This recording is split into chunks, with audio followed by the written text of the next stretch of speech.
Welcome to the Heart-Centered Hustle podcast. Hi, everyone. My name is Jessica Helwig, and I am your host. This podcast has been designed to shine light on how the top mortgage loan originators and influencers in real estate, leadership, and wellness from across the nation have built systems that led them to growth and freedom through meaningful change. In each episode, we will uncover how thought leaders in these industries paved their path to live a life without limitations. As a production, health, and lifestyle coach, I believe in the importance of implementing holistic approaches and developing habits in business and personal life that support and empower success and well-being. Through the theory of bioindividuality, we recognize that everyone has different wants, needs, and desires. By uncovering the things that support individual health and happiness, we have found that when implemented with intention, ultimately lead to success. As an advocate for creating flexibility and freedom in our lives, I am excited to welcome you into this space where we will discover how harnessing the power of a positive mindset and living in true alignment with our purpose will guide us to lead with our hearts and fulfill our greatest desires. Now, let's get started. Enjoy the show. Hello, everyone, and welcome to another episode of the Heart-Centered Hustle podcast. I am here today with Scott Fox, who has become a very dear friend of mine through many mutual friends, which is very exciting, and the world seems to be getting smaller and smaller, I'm finding. But Scott is extremely passionate about helping people be their very best selves. And he does a lot of work with athletes, specifically in this stage of the game in his life, and really helping them heal their past and really be able to be the best versions of themselves, the best and strongest athletes. And it's really incredible, the results that he has seen so far in his very short time since he started doing this. And I am very excited to have him on the show to talk more about that and share with this community how they are able to heal themselves through many different techniques that are not as mainstream yet, but I'm sure in the coming years and weeks and months, really, I'm sure that we will see more of these things come to fruition and have more people talk about them on a regular basis. So welcome, Scott. Thank you so much, Jess. This is a pleasure, and I appreciate you calling me a friend. I do the same with you. We haven't known each other very long, honestly, but when you just meet somebody and the energy meshes, you become friends quickly. It's so true. It's true. Well, I think given our, personal interests, but also how these hobbies can manifest into our daily working careers.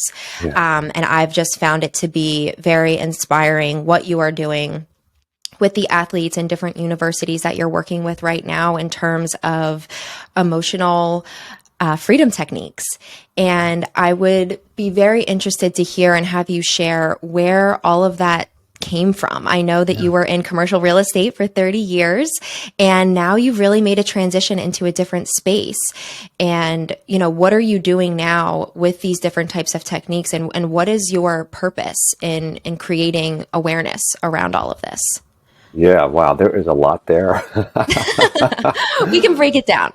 So, where I am right now in life will kind of provide an overarching picture of real estate meets coaching, athletes, etc. And it really has to do with well-being.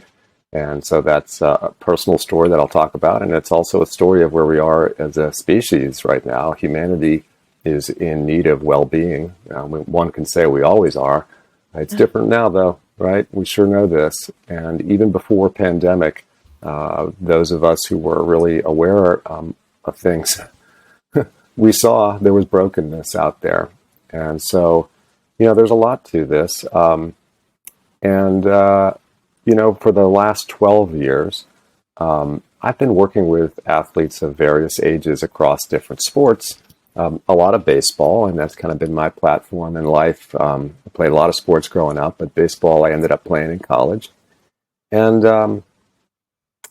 as life works, I ended up really getting interested in the mental and emotional side of sports about 12, 13 years ago. Yeah, that's right.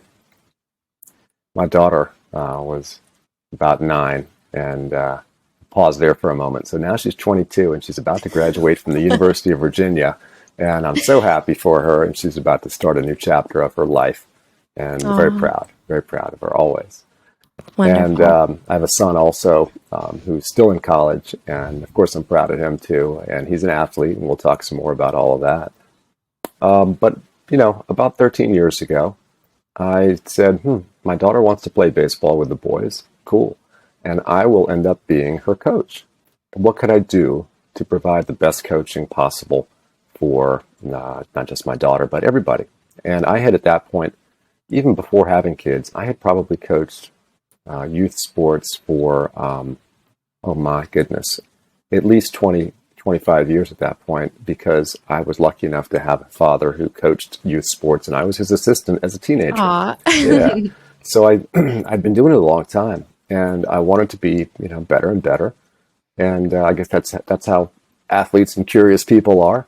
Right. And I knew that from my own story that I didn't make it to the professional levels in baseball, not because I didn't have the physical or game skills, the physical tools or the game skills. I didn't make it because I didn't have the mental and emotional piece of it. I was very inconsistent. We'll leave it at that.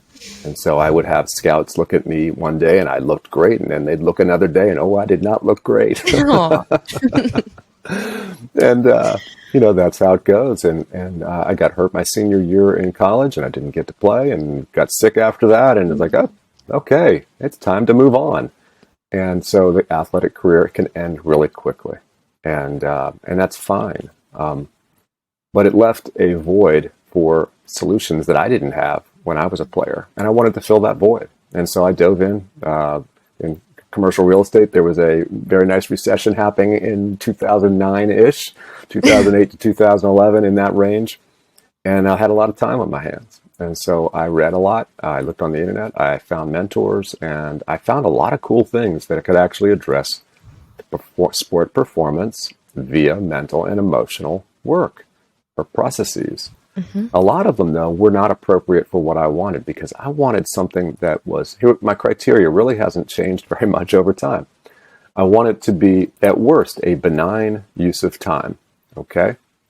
So a benign use of time and perhaps some other resources. At best, a life-changing procedure. Okay? And I also want it to be portable. I didn't want to have any kind of equipment. There's some really cool technology out there that can be used, but you can't really have it in the dugout or on the field or wherever you are with people. And, through that filter, I also wanted to have something that anybody could learn and use. So it had to have mass appeal because we have just a wide variety of humans in the world. And if somebody says, I've got the key, I don't think they do. Yeah.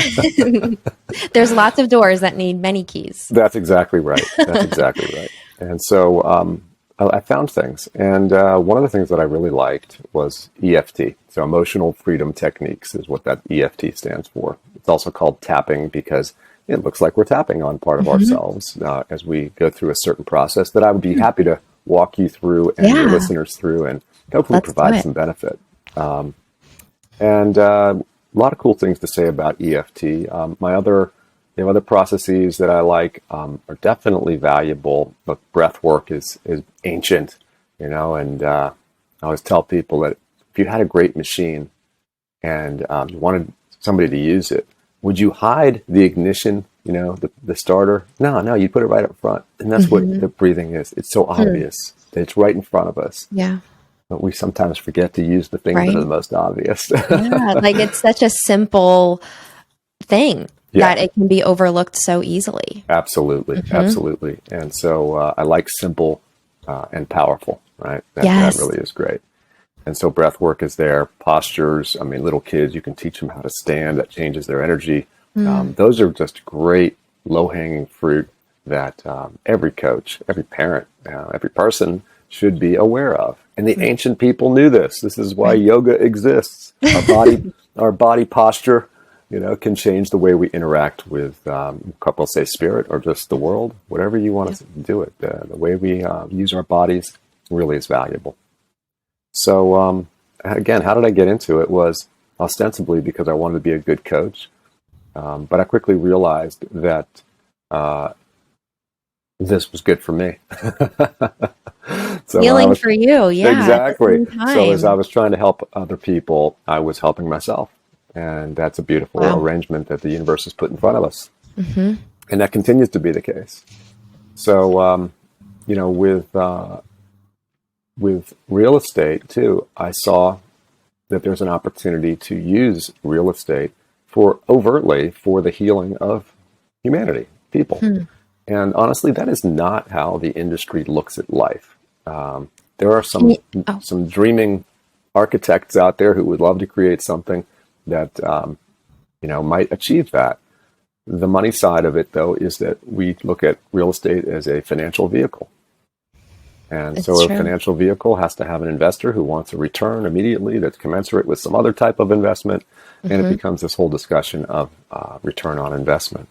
Yeah, interesting. So, Scott, what are you kind of envisioning with the well-being aspect of what you're doing and how it can change people's Thank you. lives? It can change industries, it can transform industries.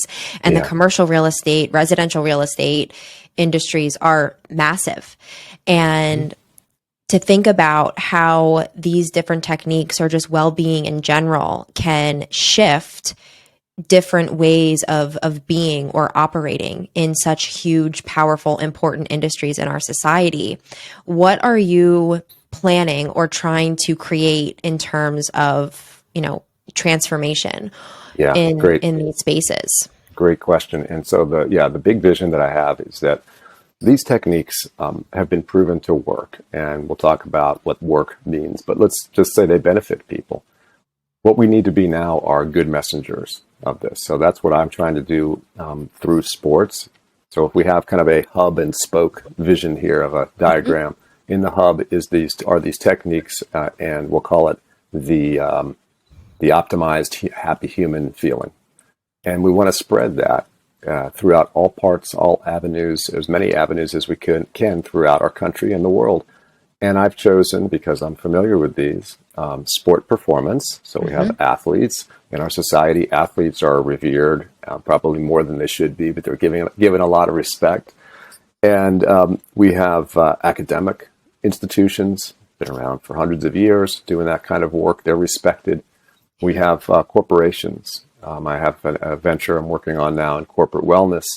We'll bring it to that avenue as well. And we have performers. We have fine arts performers and that type of thing, dancers, actors, etc. Again, respected in our culture.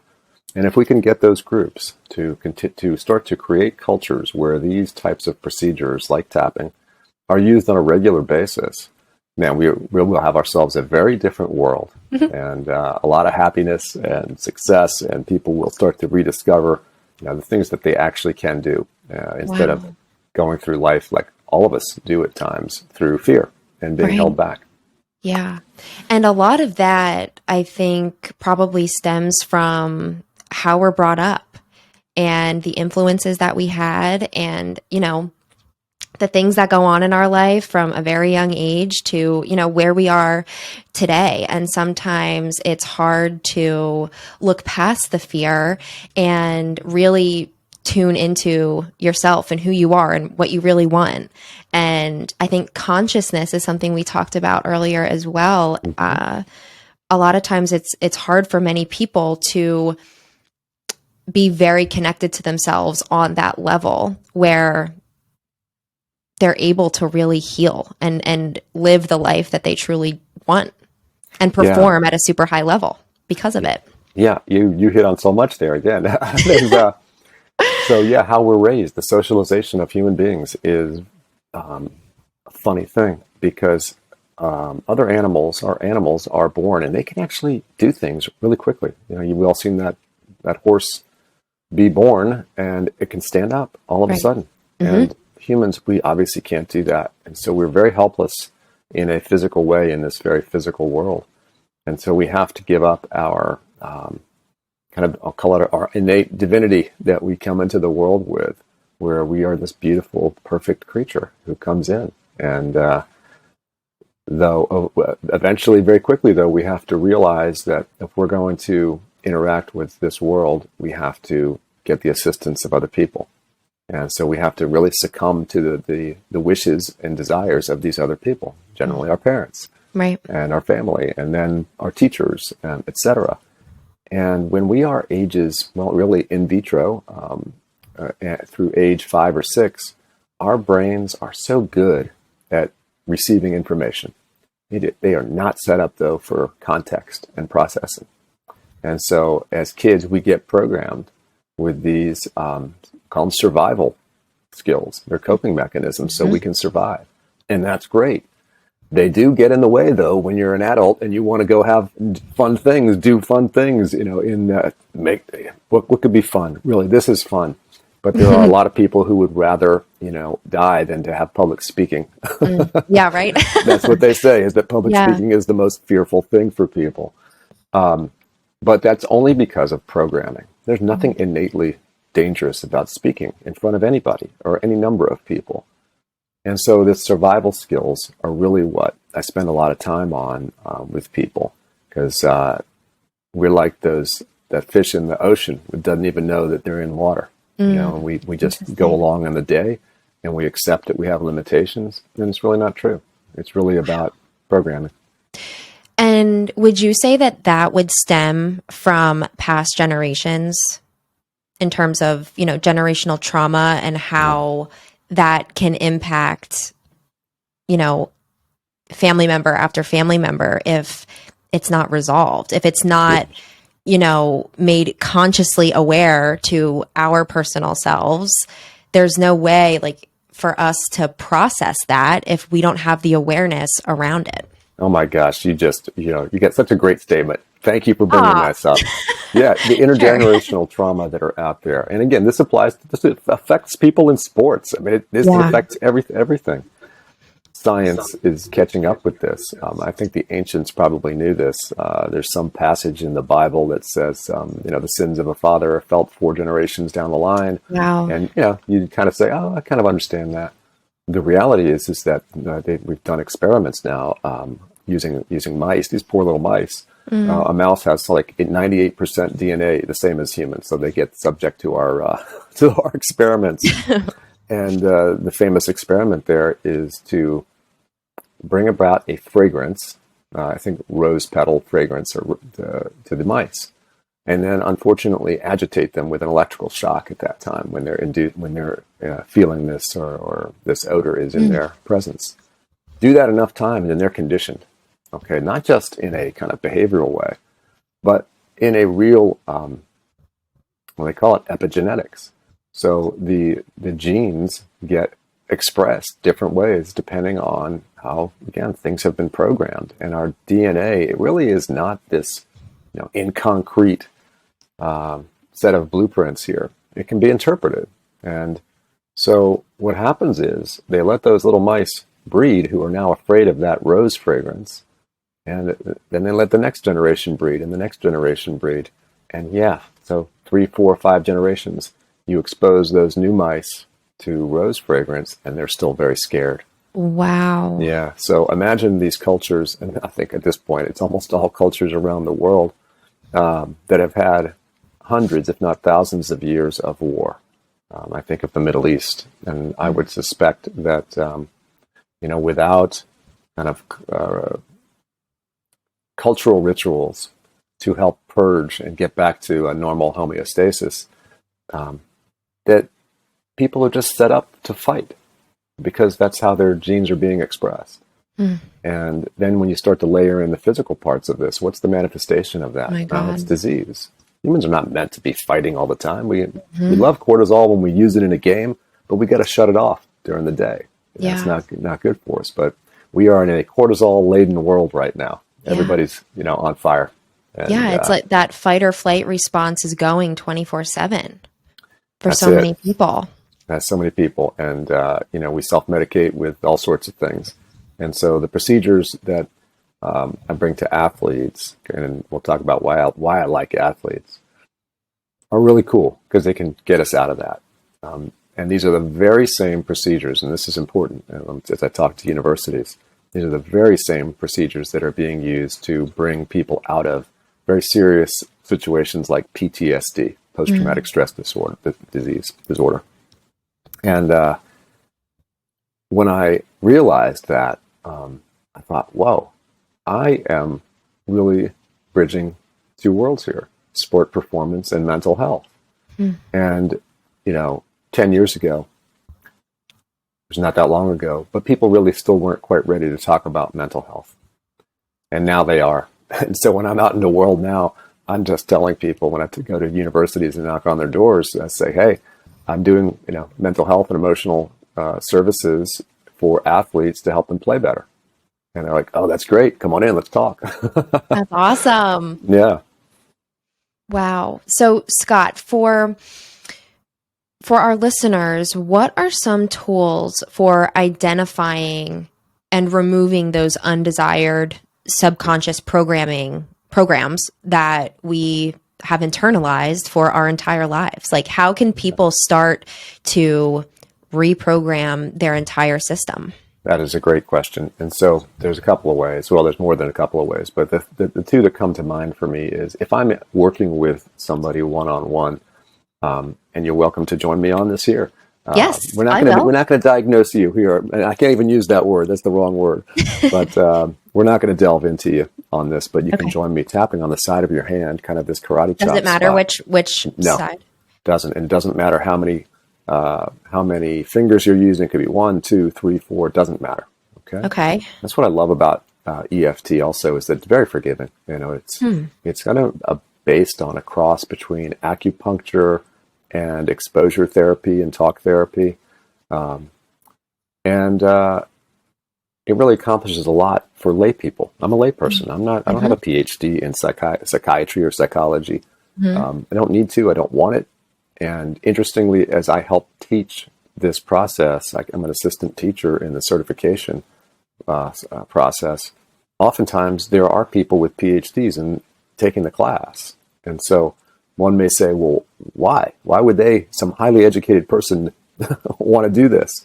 And the answer is because this process is getting lay people better results often than the highly trained PhDs that are out there. Wow.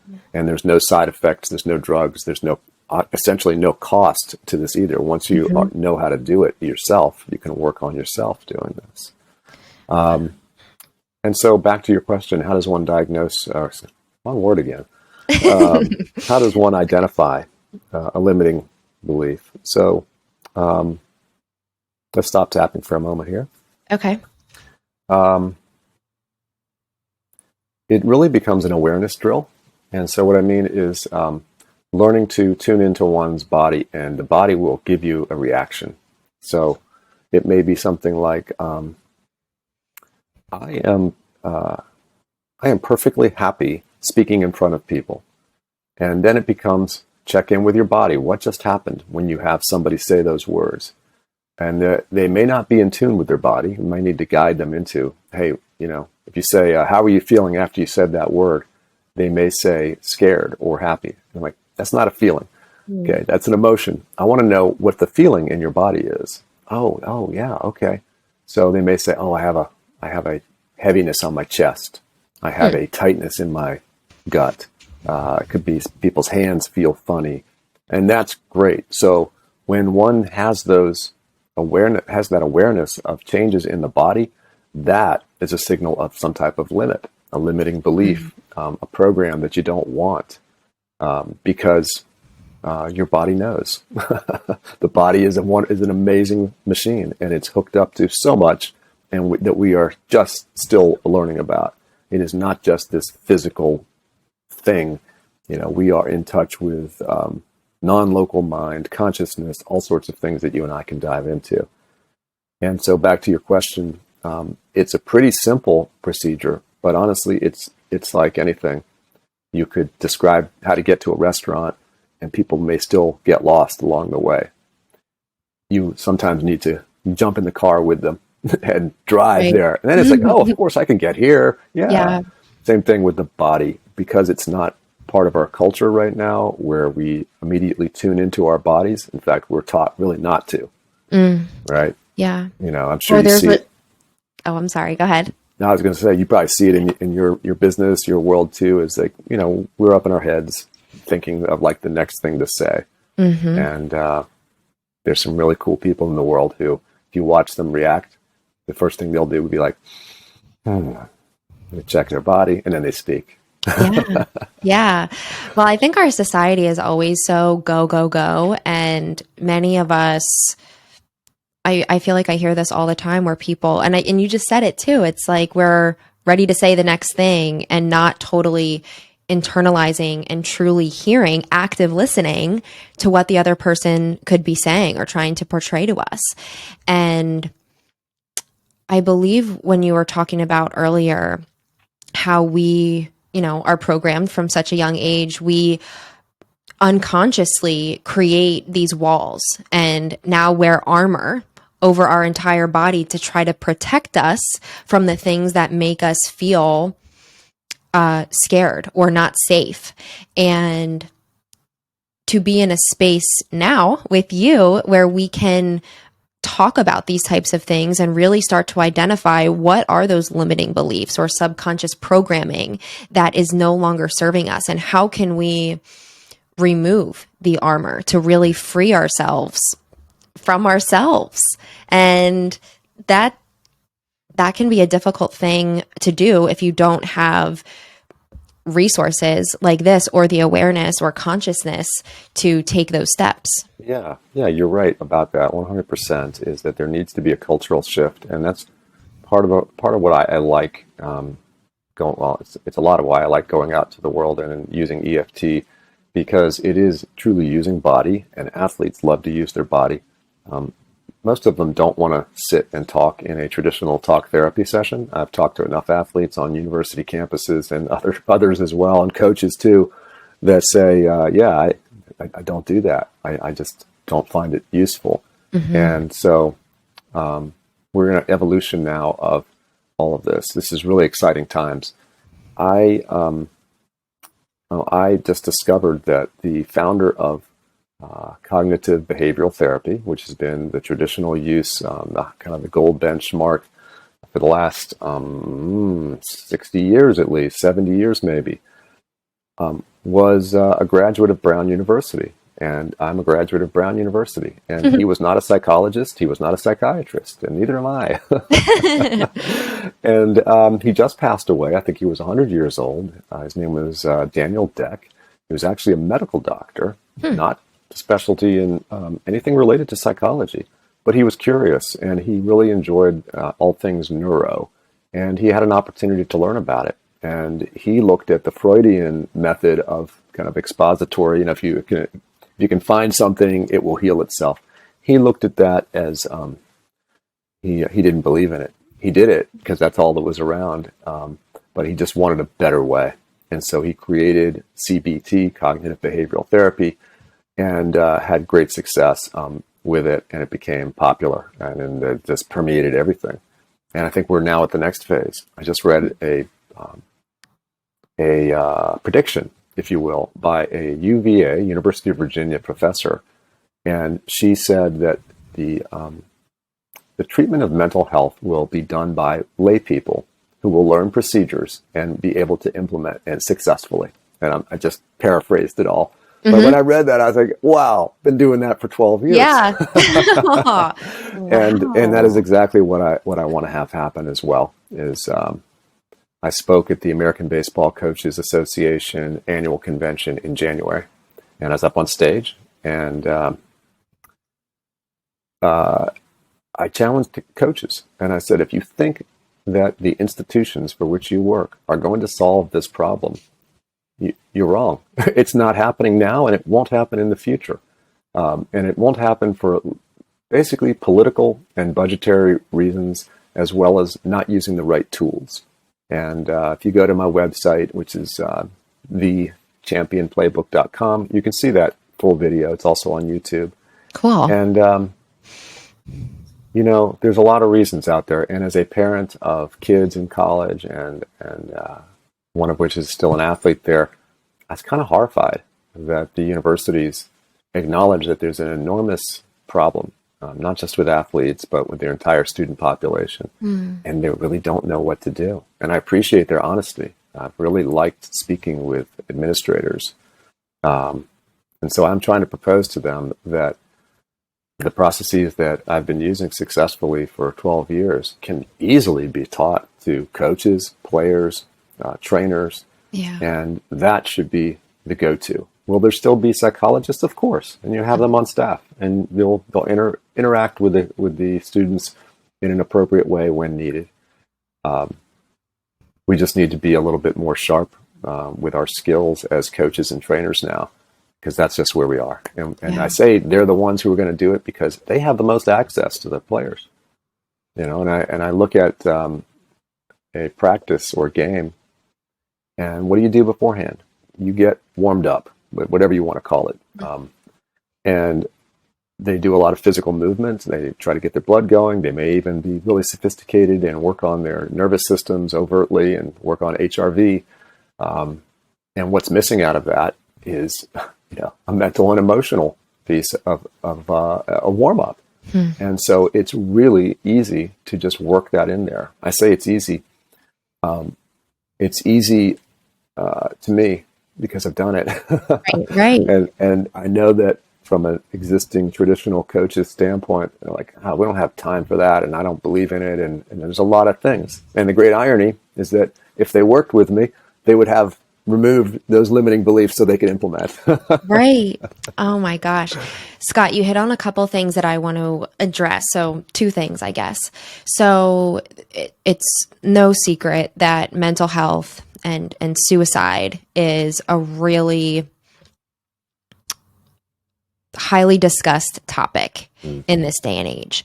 And I know you shared with me there was an incident recently at UVA with an athlete that had committed suicide. Yeah, not UVA, in the state of Virginia. Oh, in the state of Virginia. Yeah, Thank you for correcting me. Thank you. Yeah. And we're seeing this all across the country, all across our world.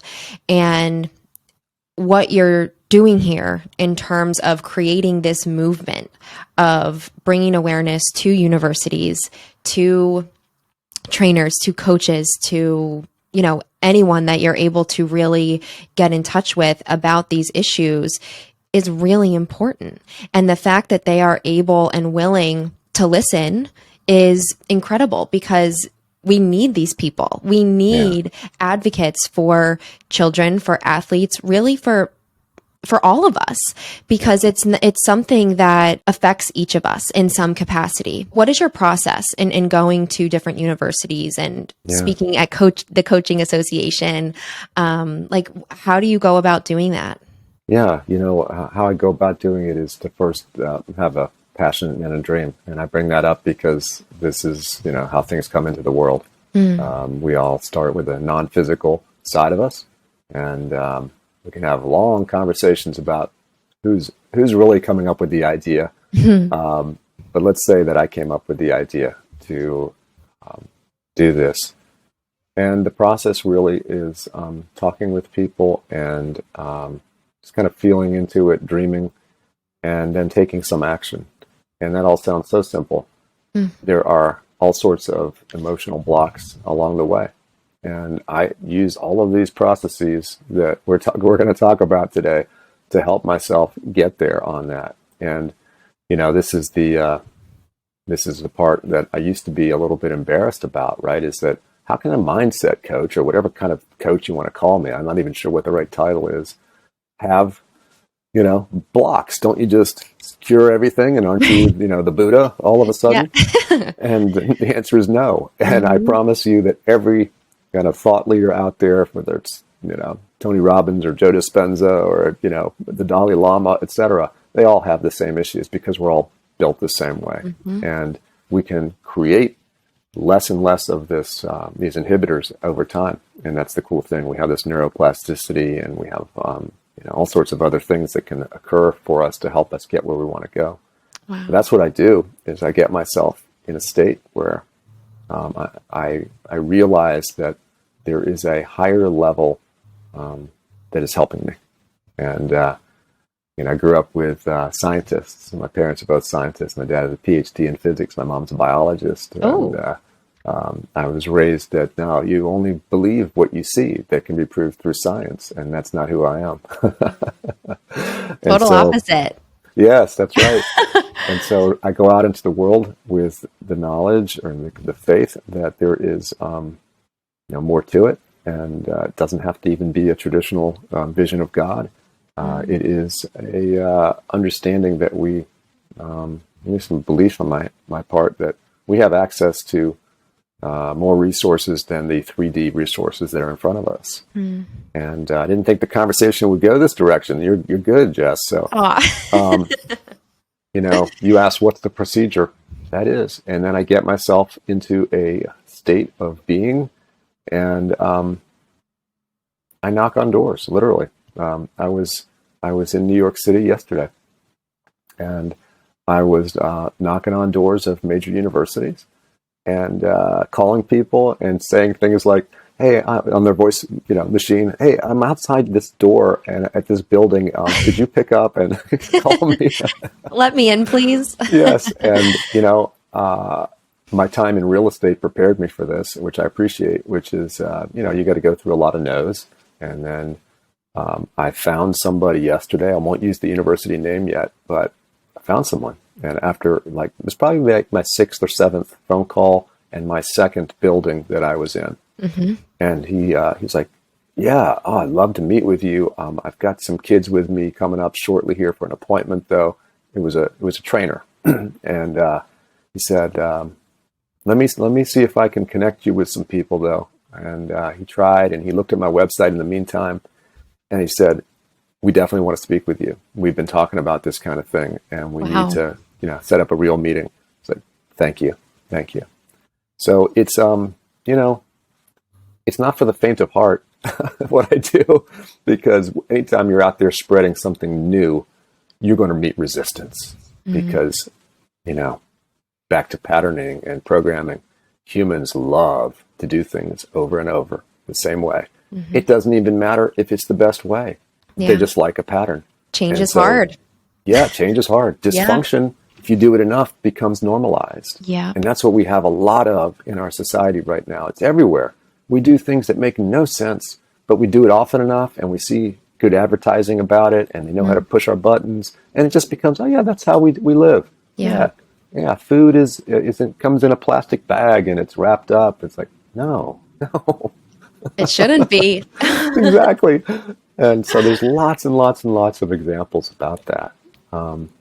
What I thought we could do here is, if you're interested, is I can take you through, and your viewers can join us. Yes, let's do it. Yeah, a little example here of how we can kind of shift programming. All right. And with all of this, mind you, although there is science and it's shown in clinical trials, and that's the cool thing about EFT, is that it has been studied in labs, and there is clinical data. It's in peer-reviewed journals. You can read about it in PubMed, all that stuff. It has been proven. It is not placebo, and even if it was placebo, I love placebo. Yeah. But this is the real McCoy. Okay. So what we'll do here is, what I was going to say with that is, some people have profound shifts. It is like that ball of light from on high hits them, and they become a different, person with regard to a subject. It's like black and white. It's awesome when that happens. Other times, it's a gradual movement, and that's still awesome. I like the miracle stuff, though. Yeah. And I have a quick question about that. Yes. Are you, or when you've gone through these different techniques and exercises with athletes, what has been the most profound miracle that you've seen? Yeah. Oh, yeah. That's a good one. The one I like to tell is, there's several, actually. I'm the sure. one I really like, I also presented at the Baseball Coaches Association, and I wondered, did they think I made it up? Because it's too profound. It's huge. So there was a happenstance. The universe put me together with a father of a 10-year-old baseball player. And I was actually meeting him about commercial real estate work, but we were just chatting, and he said, "I really love talking to you, Scott, and he's a nice guy. I really enjoyed speaking with him too." He says, "I got to go drive my son to baseball practice." And I was like, "Oh, that's great. Does your son really like it?" He says, "Yeah, he really likes it, but he's having a weird year. And he said, he's not hitting the ball. And I thought, wow, that's great. This kid still likes it if he's not hitting. When I played, if I wasn't hitting the ball, I wasn't having fun. And he says, yeah, he's a really good pitcher. And I was like, okay, bing, the bell goes off. In my experience working with athletes, I know that if somebody's a good pitcher, they're a good athlete. Mm. And if they're a good athlete, they ought to be hitting the ball. So something's wrong. It's not physical. It's non-physical. So I was like, okay, this is why we're talking here. Mm-hmm. And I said to him, I use my line, I do this thing. That's what I say. I do this thing for athletes where it could bring him back to where he was. And it's using some leading edge mind-body techniques. And, if you're interested, be happy to work with him. And then I got a little bit, I backpedaled because I thought, I don't really know this guy too well. I don't know his son at all. And maybe this isn't the right thing. And I said to him, how about if I could just get you some information on this? And he says, oh no, Scott, you said that you could help him. And that's what's going to happen here. Oh. And he said, because Scott, I've been in the stands trying to be the loving, supportive father all season. He says, I am dying in the stands because my son is just not able to perform and nothing has worked. So I was like, okay, let's do it. And I was on a business trip and I was in my hotel room. Later on that evening, they were in their house.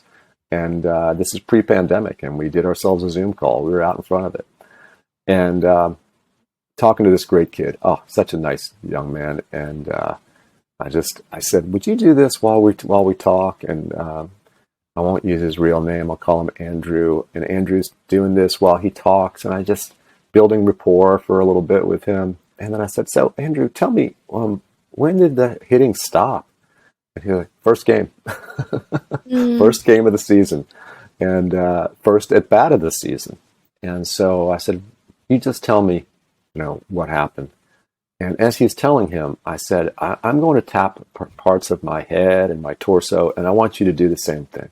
And so he says, yeah. So I was walking to the plate, and I got set in that batter's box. I saw the first pitch come in. I let it go, and it was strike one. And then here comes the second pitch. I swung at it. I missed it. Strike two. And then the third pitch came, and it was another strike. And the umpire called me out, strike three. And then I turned around and I walked back to the dugout. And I said, and here's the key. It's like, how did you feel when you were walking back to the dugout? And he said, I felt confused. Okay. And I just said, what was confusing about this? And again, I'll keep tapping on these spots here. And he said, and this is such a kid thing. They process information differently. He said, that was the first time I had faced a kid my own age as a pitcher. In the past, it was always a coach who was pitching. And that's what you do in baseball. You graduate up to a level where kids are pitching. And he said, nobody ever told me what to do when it was a pitcher my own age. Now, I laughed because, it's like, well, didn't think we needed to do that, right? A coach probably just assumed, knew what to do. You do the same thing. You just have a thing. But that's the funny thing about humans. We process stuff differently. Each one is different. And so as we're talking about this, and I'm asking him some more questions about it all, and I'm getting him to feel into his body. And the key to all of this is feeling into the body and tapping. Okay, it's actually quite a simple process. Yes, it can be in-depth on things. But I get him to reimagine being in that situation of confusion. Strike three, turn around. What was in your body at that point? And he says, I forget exactly, but he probably said, I had a little tightness in my chest. It's like, great. Right now, can you feel that tightness as you imagine that? Yes, I can. Okay, bring your awareness, whatever that awareness mechanism is, to your chest. And we do that, we tap. It's like 0 to 10. 0 is no tightness, 10 is maximum. What's your number? We iterate that down, and it starts off maybe at a 6, tap some more, like we just did, gets down to a 4, tap some more, talk a little bit, tap, gets down to, I don't know what the number actually was, and it doesn't really matter what it is. What I see happen is a physical sign that tells me that his body and his brain rewired itself. And the physical sign was a yawn. He lets out a big yawn. And I've been trained through the certification process and the years that is a beautiful sign. Really? Yeah, it is a sign of there's been a movement of energy inside, and it's around this particular issue. It's not because he's tired. He probably thought he was tired, but that's not the issue. And so I say, okay, take a deep breath. Okay, man, you're ready. I just end it. I was like, it's been nice to know you. And then 2 days later, I get the email, as I always call it, which the parents always send something. They're like, you won't believe what happened. And this is like that. And he went to a travel team tryout. In the world of baseball, kids, travel teams are kind of the more exclusive. You have to actually try out for them, and they require money to be paid to the team. It's not part of like a little league or anything like that. It's a private group. So they're selective. They want the best. And he tried out, again, he went the whole season, by the way, of not swinging the bat, except for that first at bat. He didn't even swing the whole season.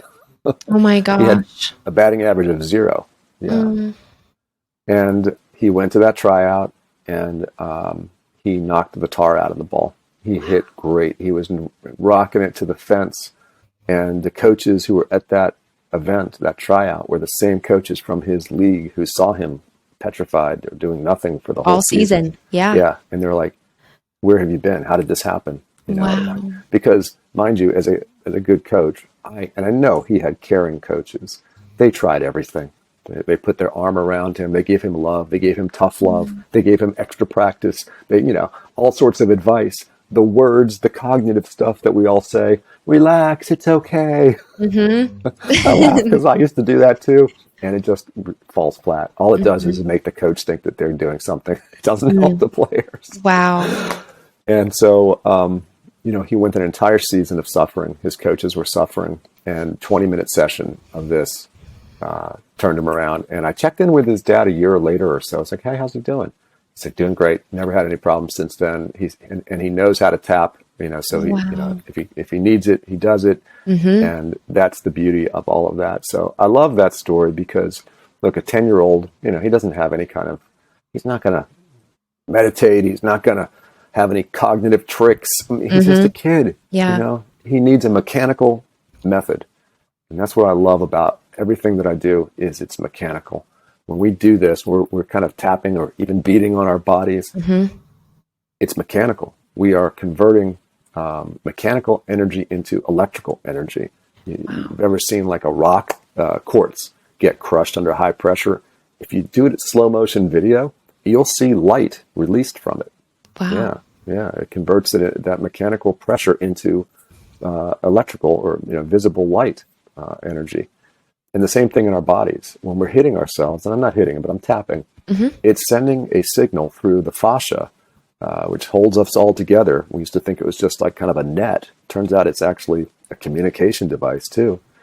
And it travels through the fascia to the amygdala in the brain. And the amygdala is important in storing memories and emotions. And as we are tapping, creating that signal, it's kind of a soothing electrical signal to the amygdala around a subject. In this case, this kid's case, it was a subject of trauma. He was traumatized. Okay, we'll talk about trauma in a moment. And it soothed that memory so that it is no longer traumatic. Now it just becomes neutral. He could think about it. Doesn't matter. He's not going to get tightness in his chest or his gut. And it just becomes a memory. We're not erasing the past. We're changing the way we perceive the past. Yeah. And that's the key to all this human behavior stuff is changing the way we have perceived things in the past and changing the physiology around that memory. Yeah. Oh my gosh. Yeah. That's incredible, Scott. I'm curious, like as I was watching you go all around your body on these different parts, is there like a certain benefit of being up at the top of your head and then on your cheek and then your chin? What is there any benefit for each spot? Yes and no. And we're still going to get to an example that everybody can follow here. So this was all created, came out of It came out of a experimental or a clinical psychologist by the name of Dr. Roger Callahan. He's no longer alive, but I think maybe 40 years ago in Australia, he saw the potential of kind of tapping on these what are called meridian endpoints. So meridians run through us. You've seen those charts when acupuncturists office. They're lines of that energy runs through. This is the ancient Chinese methods. And he came up with this really great matrix of what you just kind of described. If you feel a certain, let's say, anxiety, then you would touch here, here, here, here. I'm making this up. But it was an algorithm. And it was cool and it worked. And he used to go around and charge CEOs of companies thousands of dollars to solve their anxiety issue or their fear issue. And there was then a former athlete. I love that he's an athlete. He's still alive. He's in his 80s. His name is Gary Craig. And Gary was an engineer too, in addition to being a former athlete. He played baseball and football at USC. He must have been something. And he looked at all of this and he's like, hey, Roger, this is cool, but it's too complicated. And using his engineering mind, he just said, how can we synthesize this down into the simplest effective dose or the simplest effective method?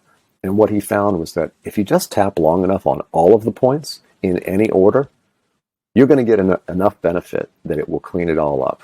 And so that's what the genius of all this. And so now that the lay people, we don't have to have the secret code from Dr. Callahan. We can use Gary Craig's method of you're just going to hit every spot. And that's what I do. I just keep it simple. I'm a good student in that regard. I follow instructions, and the instructions are really just tap on all the points, feel a sensation in the body, check in with the client, keep doing that iteration. And again, is there more to it? Yeah, there's more to it. It's like doing anything. You can paint sloppily or you can learn how to do it. Yeah, right. But I'm telling you, I am just a ball coach, and I learned how to do this, and I have helped people immensely. I also work with non-athletes sometimes. The non-athletes, we're into the world of subjectivity generally, meaning with athletes, either you're playing better or you're not, right? And that's great. I love seeing that. I love seeing that the kid went from zero to back to being a star again. And with non-athletes, it's okay. It's just not as particularly rewarding. Right. But if somebody says, yes, I feel so much better around this issue, that's great. That is so great. So let's dive. You have any questions before we dive in? Yeah, actually, I feel like I've had like 5, so hopefully I remember them all. So the first one would be, you said you tap until you feel a sensation. So it's not a number of taps, it's just until you feel. Yeah, it's really not even feeling a sensation. It's just tapping enough time. So what does that mean? They say, I think between 6 and 8 is kind of the default. There's no magic number. In fact, what'll happen sometimes when I work with a client, they get into a trance, almost a zone, and I'll be continuing to move around the cycle of spots, and they'll be stuck on one spot, and they'll just kind of be off in another land, talking about the issue. And I let them hang out in that one spot because I've learned that the subconscious is leading the way. Wow. And what I love about all this process with tapping is that it is a very client-centered process, meaning I'm not asking them a lot of deep questions about things. I may prompt them with something, but it's not my job to heal them, honestly. My job is to bring them through this process that has been shown to work. So I am that facilitator. And yeah, I've been trained. I can see things that are happening. I sense stuff that's going on. My intuition is at work here. And all that's very valuable. However, at the end of the day, the person is healing themselves. And that's the beautiful thing about it. So it's not about how many times and you're doing it. It is about hitting all of the spots while tuning into that feeling in the body, that sensation. And over time, and not much time, that sensation will generally decrease. Sometimes it increases, and that's good too. It means we've really hit something sensitive. But over time, it just comes down. And and then it's so much fun when somebody adults will say, they'll be weeping and say, I've been carrying that with me for 40 years. And now I don't feel, I don't feel that negativity, or I don't feel that fill in the blank. Mm-hmm. And, the truth of, there's lots of truths. Here's a fact, is that we all emit electromagnetic fields. Okay? This is all, again, science. You know what EEG and EKG, guess what? We're measuring electromagnetic fields. And so our own EMFs extend out generally 3 feet or so. So if I have this negativity inside of me and I'm standing next to somebody, my negativity is being reflected in my EMF and it's hitting somebody else. My positivity is the same thing. Mm-hmm. And so if you've ever been in that room, and we all have, you can walk in, and when you become aware of things, it's like, oh, these people are great. We're having a good time. I was just in a room with those kinds of people in New York. That's wonderful. And, we can also be in situations where it's like our intuition is just raising that red flag. It's because that EMF of fear, negativity, or whatever it may be, is literally hitting us. Yeah. It's amazing what our bodies can feel and tell us, but it's really hard sometimes for our minds to get on board with it. Mm. And, whether we're feeling that from other people or if it's just things going on inside of us, especially how, sickness can manifest inside of our bodies. And it's because maybe we ignored certain things that were going on or chose to not see them. And now I agree. And so, I've been following Dr. Joe Dispenza, who's become a real leader over the past decade, bringing all of this to, again, the lay people here. And it's science. And he has these workshops where people learn to meditate in certain ways. And he has one meditation in particular he has a lot of success with, called the blessing of the energy centers.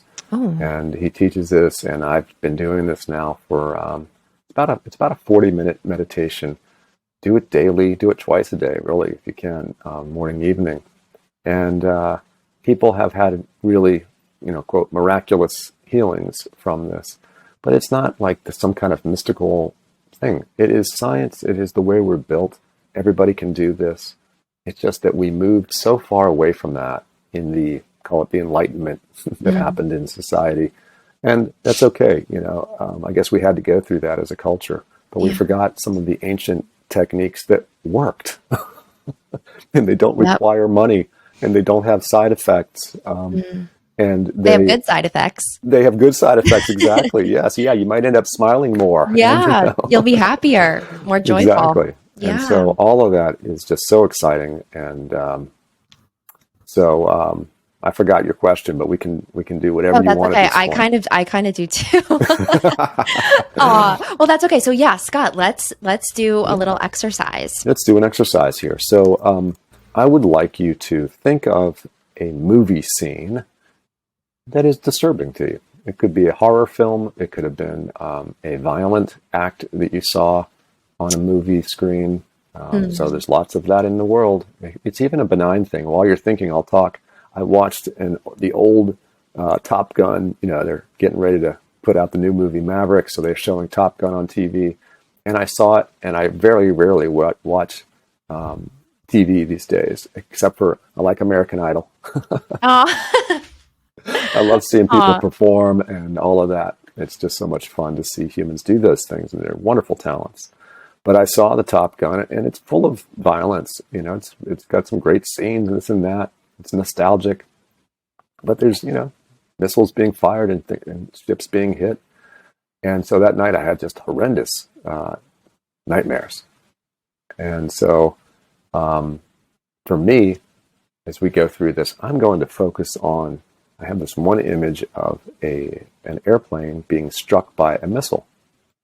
Yeah. And you tell me when you have something, and you don't have to say it out loud. You do have something? Yes. Okay. And I'd like you to, let's close our eyes. Okay. And maybe help us get into this a little bit deeply here. There may be some parts of this movie that have sound, some dialogue, scenery, and just tune into all of that right now, and whatever part disturbs you. And let me know when you've done that. Mm-hmm. Yes. I'll share the movie. Yeah.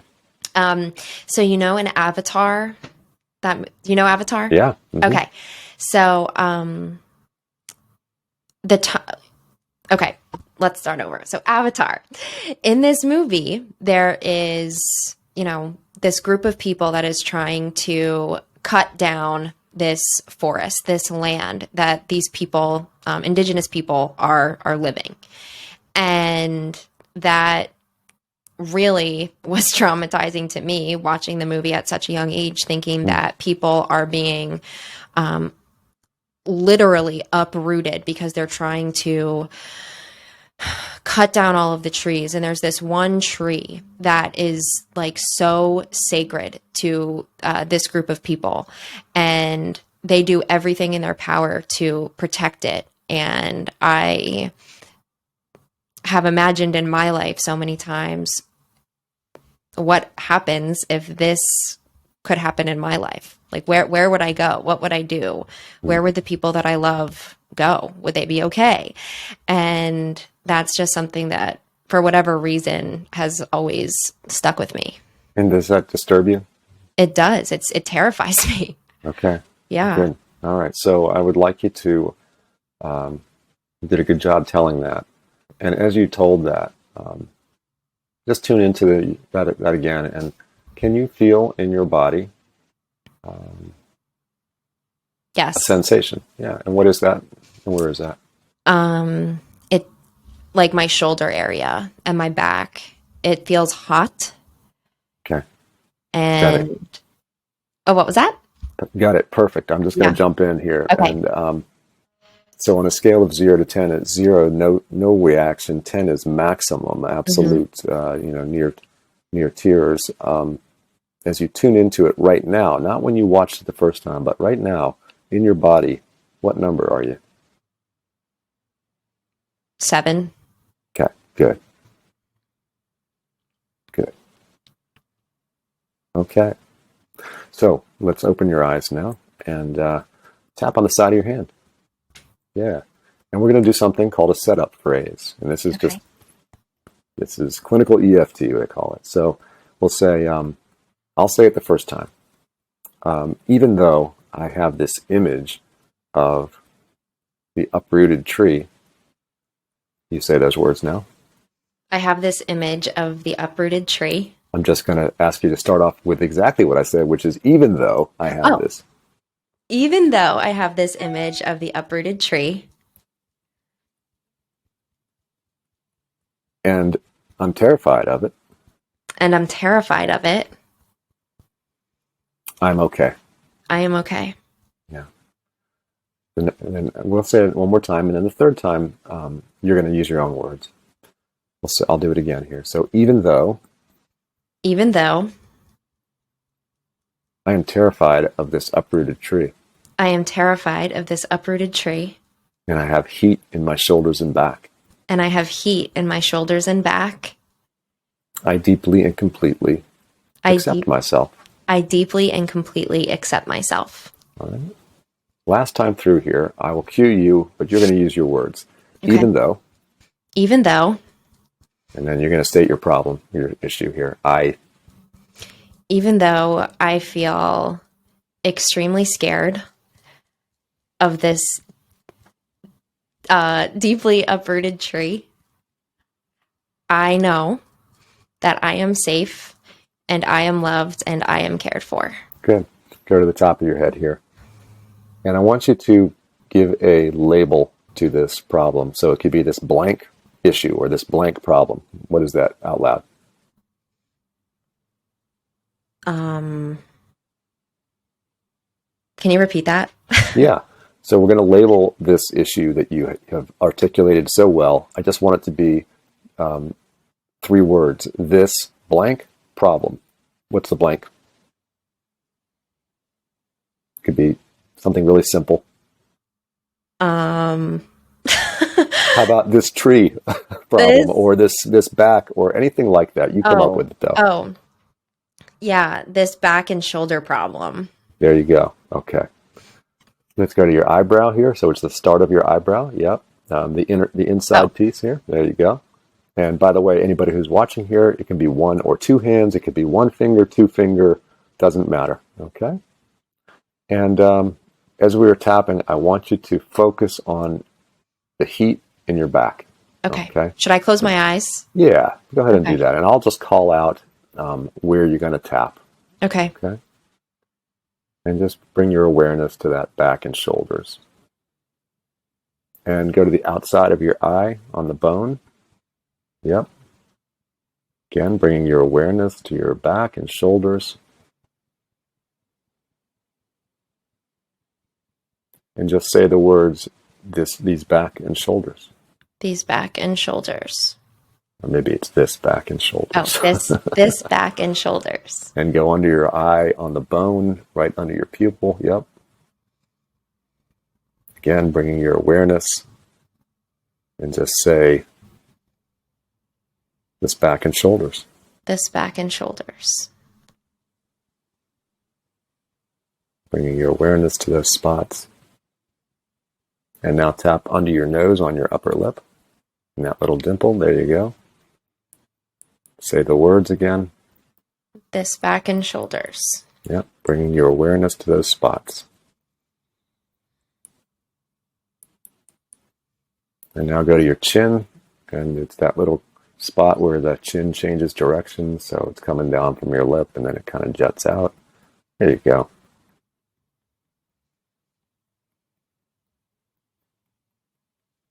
Say the words. Oh, yeah. This back and shoulders. Good job. Keep your awareness on your back and shoulders. And now we're going to go to a collarbone spot, but it's not actually on the bone. So open your eyes for one moment here.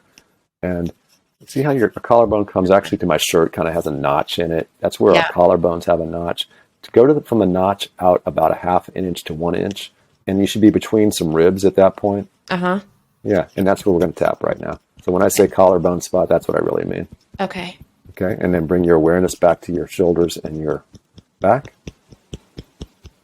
This back and shoulders. Yeah.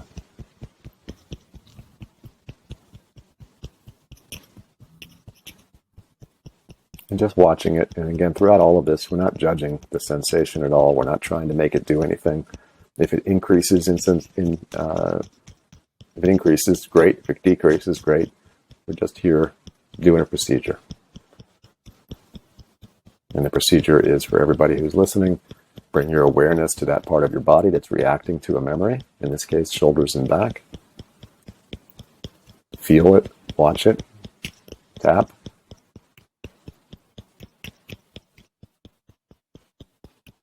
And always breathe. Any particular way. And then I'd like you to tap in a slightly awkward spot. Take a look at me for 1 second. Mm-hmm. So down from your armpit, 4 inches down. Okay. There you go. Yep, right there. Yeah. Yeah. And you can have your arm down or up either way. Yeah. This back and shoulders. Yeah, exactly. Again, tuning into the sensation.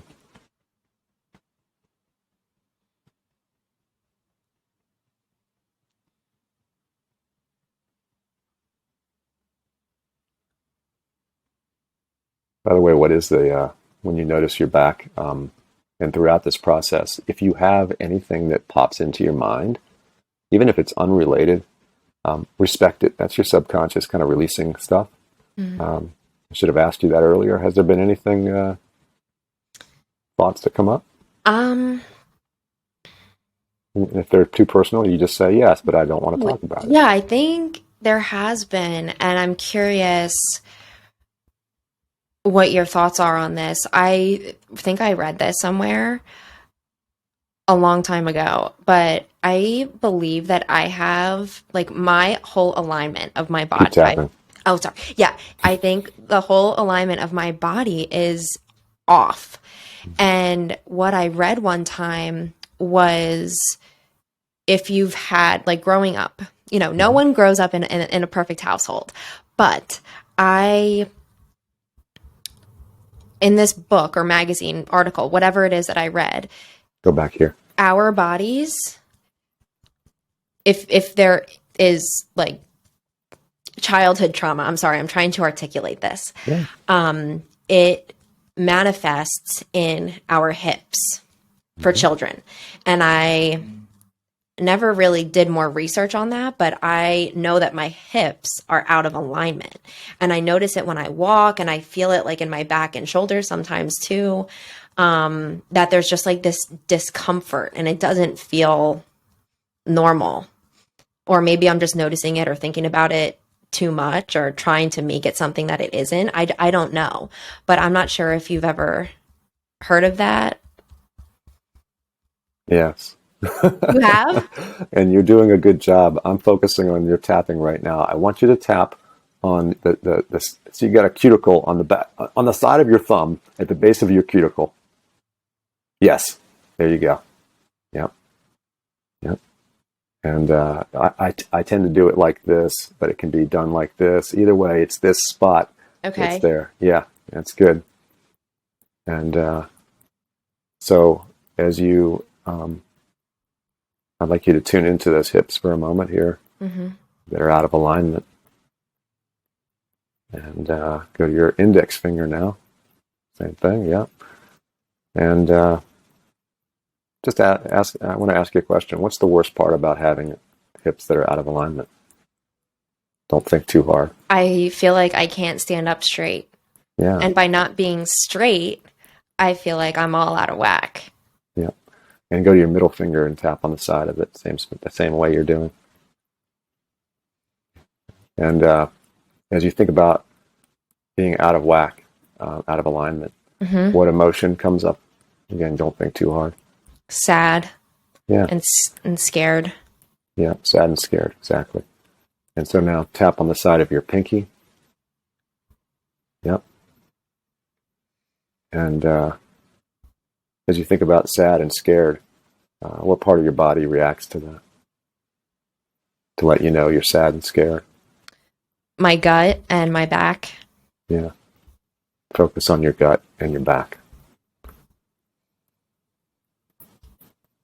And go to the top of your head. You okay to keep going? Yeah. Good. Focus on your gut. And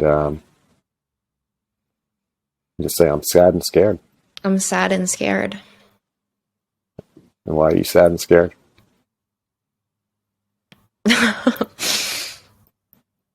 Jess, why are you sad and scared? I'm sad and scared because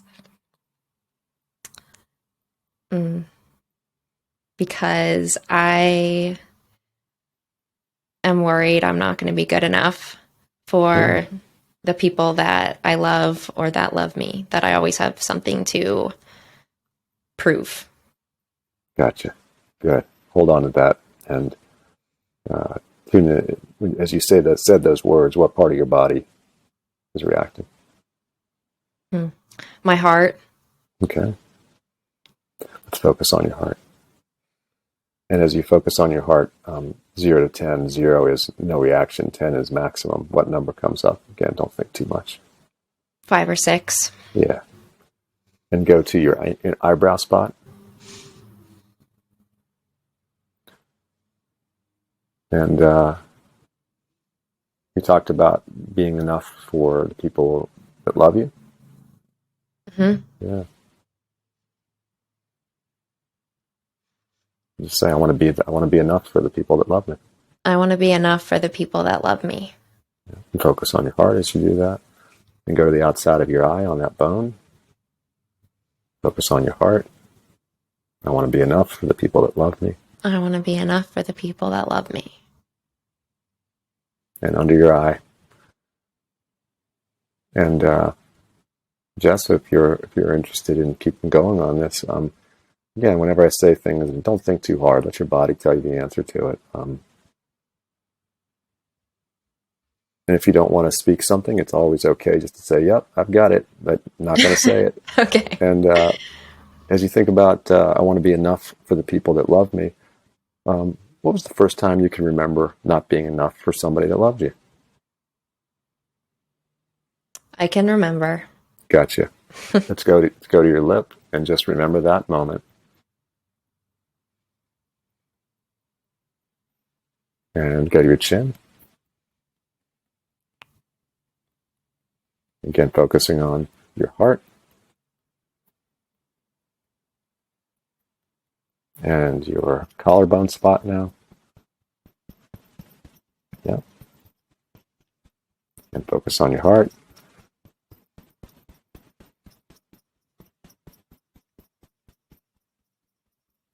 And go into your arm.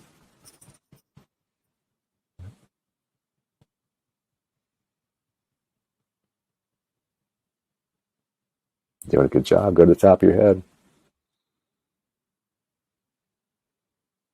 Okay, so as you think back to your original subject of this movie, I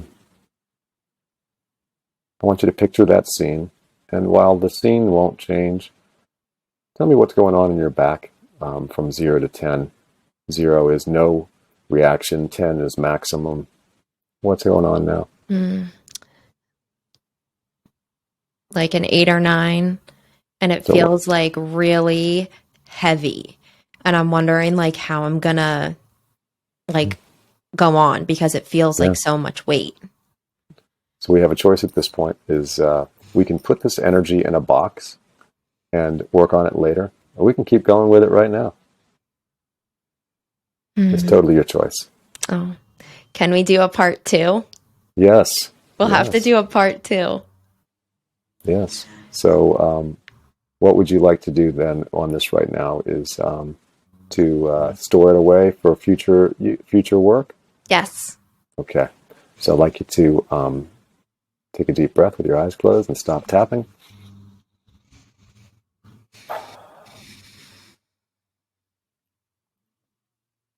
And I'd like you to picture a safe box. It could be a safe, like a money safe, a vault,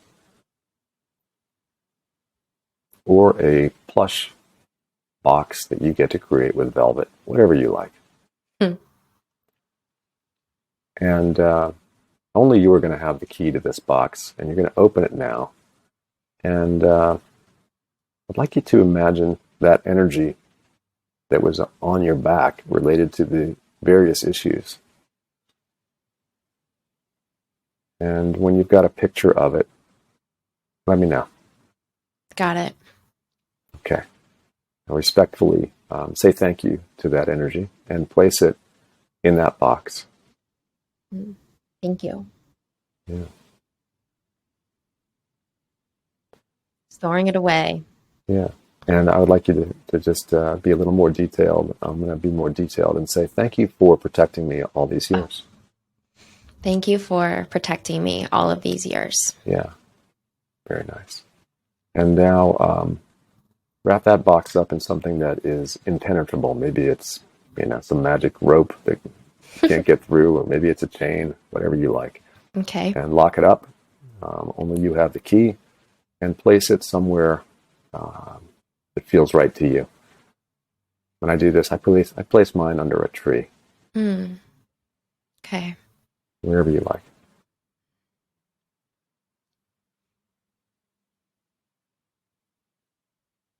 Do you want me to tell you where it is? No, you just tell me when it's there. Oh, it's there. Gotcha. Thank you. I think I was enjoying my tree. Yeah. And when you're ready, take a deep breath through your nose. And at your pace, open your eyes and rejoin me here in the room. Okay, so you were very brave, and I went further on that than I typically would, and I was just following my intuition on that. And the way that whole system works as a human is not linear. This I know. And so as we start with one thing, it can lead to another. And for those who will watch this, I think that there was a simpler way that I could have demonstrated this, but I was just going with my intuition to try to help you. And, Thank you, Scott. Yeah, and this is what we should be doing as humans, is to just help each other. And there's we all have stuff inside of us that we are so good at masking, and we're so good. It reminds me in the physical training world, and I'm friends with people in that world. We call them master compensators. You can see guys in the NBA, and man, they look so good on the court. They're flowing. They're doing amazing things. And the reality is that they have huge constraints in their body. But their bodies have figured out a way to rewire, and they can compensate. And that's good, and it's bad. Yeah. It's bad because eventually there's breakage. Our Mm-hmm. bodies can't take it. Eventually those muscles that were not built for that kind of behavior, they get degraded and they snap, and that's pain. And the same thing in the mental and emotional world is we can pretend for a long period of time. I am one of those masters, very good at that, keeping stuff at bay. And then there's breakage, and so what we see back to the college, the university kids is breakage.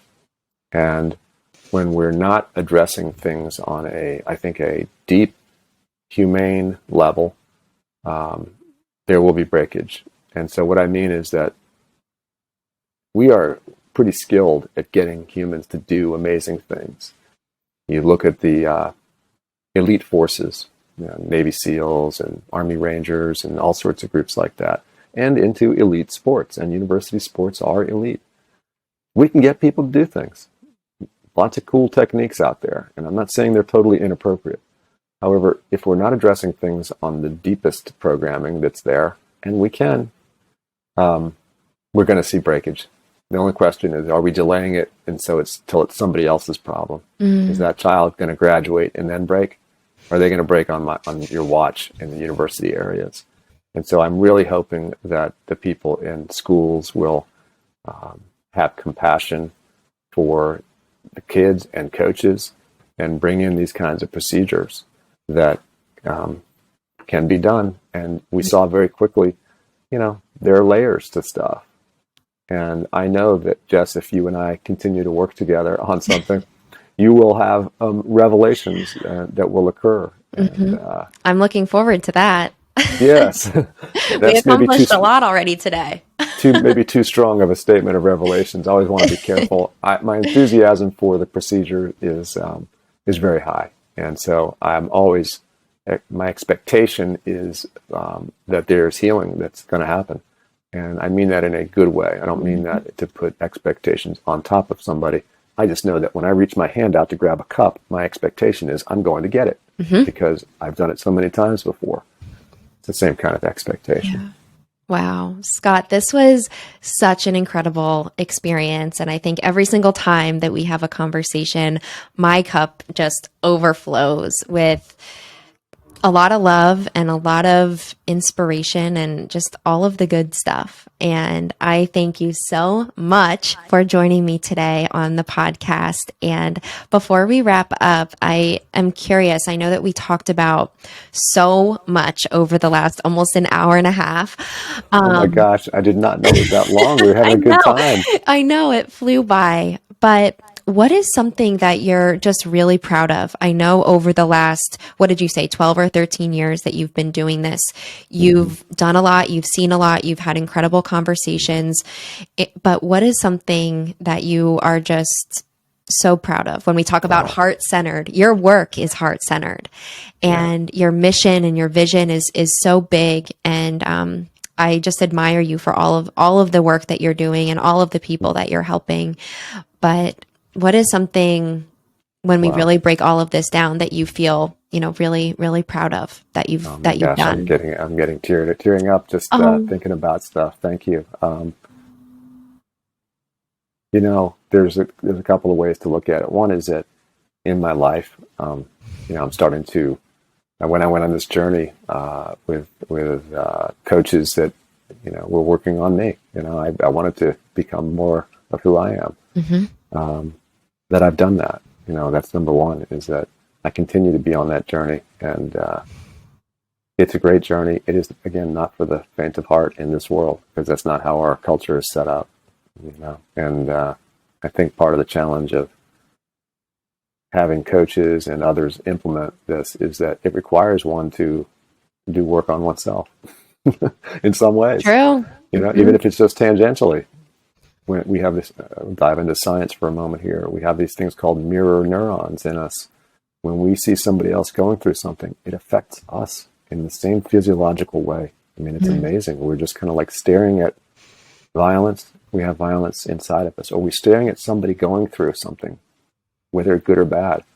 They've done this study of people being kind. So if somebody is showing a kind act to a second person, both of those people, they've measured their blood. You have a change in the neurochemistry. You get the great stuff, serotonin and, feel good hormones get released.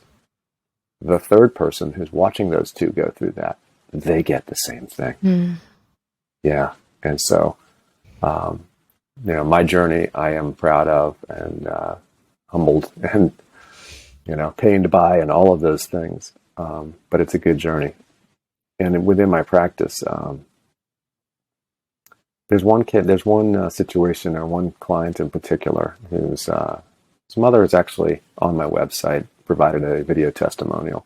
She's a licensed counselor, so she understands, the value of mental health, emotional health.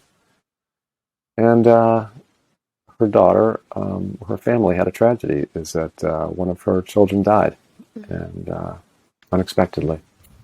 And so this was on her daughter. Her remaining child was my client, and she was a Division I softball player. It was her freshman year. It was during pandemic, and she had a physical injury that required surgery. This child had a lot on her, and she had been through a couple of years of traditional therapy up to that point, to I think limited but some success. And her mother heard me speak at a teaching event of tapping. And she's like, you work with athletes. I want you to work with my daughter. And so I did. And within, I want to be careful I don't divulge, too much because I provide confidentiality. The child was really moved, very quickly. And we had a very emotionally intense session as she felt things in her body, just as you did. And we ended. So it was roughly, an hour and a half, which is a little long. Normally schedule like an hour session, but I don't ring a bell on people. We just keep going until it's a natural spot to stop. And a lot of tears. And she then booked a second session. And in the interim, her mother sends me an email. And she says, Scott, my daughter has told me that she will never go back to traditional therapy because she's now experienced what you brought her with a session like this. And she said it was the most powerful thing that she's ever been part of, and that she felt so much better. And we went on to have a couple more sessions. That she's a great mother. She allowed her daughter to just book things directly with me. And after the first session, this girl turns her computer on for the second session, and I see somebody sitting there, and I thought, it must be her roommate. Girl didn't even look the same. Oh my gosh. Her energy had shifted so much. It was like I was looking at a different person. Everything about her, she just looked happier and different. And I was like, oh, this is the same person. Wow. Do you know what shape shifting is? Yeah. Have you heard of that? Is that would you say that that's what this experience was for her? Like when we change things inside of us, when energy shifts and moves, how it can actually change our physical appearance? That is a great question. I don't know. I don't know enough about it. I do know that certainly our thoughts and emotions impact our physical structure. This has been seen so many times. And you can even see it in emotions. And I tell kids this too, to practice being confident. What do you feel like when you're confident? And immediately their chest will come up an inch or something, this stuff of emotions changing the way we look. Of course. Emotions and feelings. And is it deeper science than that? Yeah, it might be. But I'm very proud of that moment. because of the intensity of it, the intensity that was on that girl's heart and shoulders, and literally shoulder, her injury was to a shoulder area. And she, by description of her mom, I checked in, maybe even a year later, and she's doing really well, and that is amazing. Yeah. And again, to anybody out there watching, I'm just a ball coach, and I got curious and I dove in, and there's a whole world out there waiting for you, so you can become an amazing coach if you want to. And that coaching can extend off the field where it really matters. But on the field, stuff matters. It really does. And, we definitely will have to do part 2, because there's a whole lot to say. Yes, I can't wait for that.